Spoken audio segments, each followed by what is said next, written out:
So, what's up, people, and welcome to another Alita Battle Angel discussion.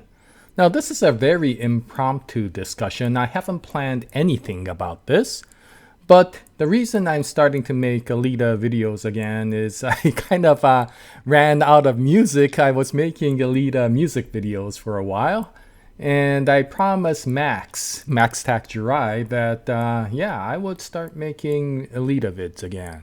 And I wanted to start with a stupid video, which was, how would Destinova fare in the Overlord story?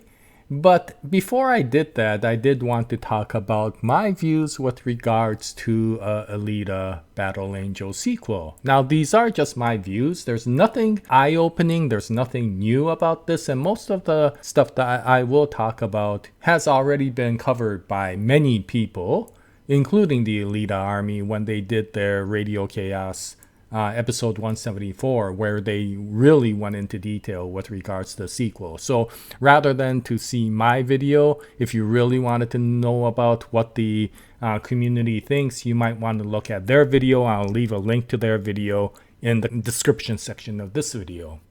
Okay, so sequel. The reason this has become a topic once again is because recently there has been a lot more news with regards to a possibility of a sequel. Even James Cameron supposedly has mentioned about how he desires to do a sequel. And that has kind of triggered the thought about whether there will be a sequel for Alita Battle Angel, which hopefully from my perspective will be the Alita Fallen Angel movie that James Cameron has mentioned in the past.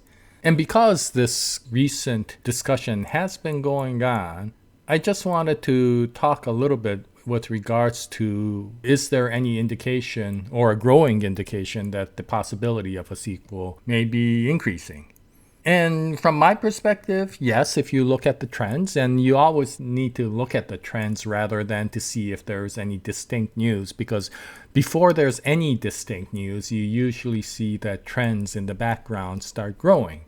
And probably the one that triggered the trend towards a sequel is what everybody's mentioning, the success of Avatar. And so we know that Avatar: The Way of Water has been immensely successful, and that is despite all of the challenging obstacles of how much money it had to raise to become successful. It has raised $2.3 billion from what I hear. And so, the success of this particular movie, which was created by James Cameron, is triggering the interest towards his ability to make other movies, such as his Alita Battle Angel franchise. And when you combine that success with the recent comments that James Cameron has made, it tends to kind of skew towards the possibility that there may be a sequel coming along. At least the possibility, or the trend once again, is increasing. And this is despite the entire movie industry doing not too well, aside from a few notable movies such as Avatar: The Way of Water and Top Gun Maverick. There hasn't been too many successful movies recently. And so these particular movies tend to spotlight the success of specific producers and specific studios. And if Alita just happens to fall in favor with those particular studios and producers, then there may be a possibility that it may go forward. This is just pure speculation, and don't assume that there really is something going on. You just kind of, once again, tend to look at a trend. Why did James Cameron drop that comment recently? And what would happen if James Cameron's clout gets increased due to his success of a recent film amidst all the failures of other films that have come out? Now, the other point is that, of course, the intellectual property for the movies is currently being held by Disney, right? The distribution rights, at least, of that property. And if you look at the recent success rate of Disney films, you don't see particularly a great batting average. And so under that sort of circumstance, would they want to go for something that may bring in a significant amount of money? They may. Now, Alita 1, if you remember, did not make that significant amount of money. But as we know, it was one of those situations where there seemed to be a tremendous amount of negative press given to this movie when it first released. What was unusual? There seemed to be this controversial conflict between what the average viewer rated the movie versus what these professionals rated the movie. The average viewer tended to rate the movie much higher than the professionals, and because of that, as more reviewers started kind of jumping onto the momentum, the ratings of the movie slowly went up, even from the professional viewer's perspective. However, the damage had already been done because it got so much negative press right from the beginning. It did not do well in the box office. And because of that, the overall domestic sales was relatively low. Now, the other thing that, of course, we know is that with Alita Battle Angel 1, the DVD distribution went quite well. And you noticed that there was a lot of people who watched the DVD because they didn't want to risk going to the movie and being disappointed. And they found out that it was actually a decent movie. And many of these people said, why didn't I go to the movie theater to see it on the big screen if this was as good as it was? And overall, a lot of people said it was favorable. And many of the people said if there's anything that they will criticize, it's that it didn't feel complete. And they did want to see the sequel to see how it was going. So now you come back and you are in Disney and you are able to distribute the next movie. Would you do it knowing that your recent productions of current titles are not doing well, with the exception of one being produced by the actual producer of the Alita Battle Angel franchise? And if I was to say, yes, if this was the old Disney, this would be a much more convincing argument. The logic makes sense, right?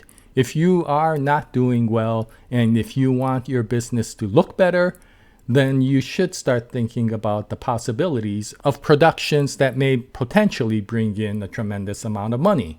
And who do you cash in with? Well, why don't you cash in with the producer that actually brought in a tremendous amount of money recently, as well as a title that actually did a lot better than it was first expected? It would make a reasonable amount of sense.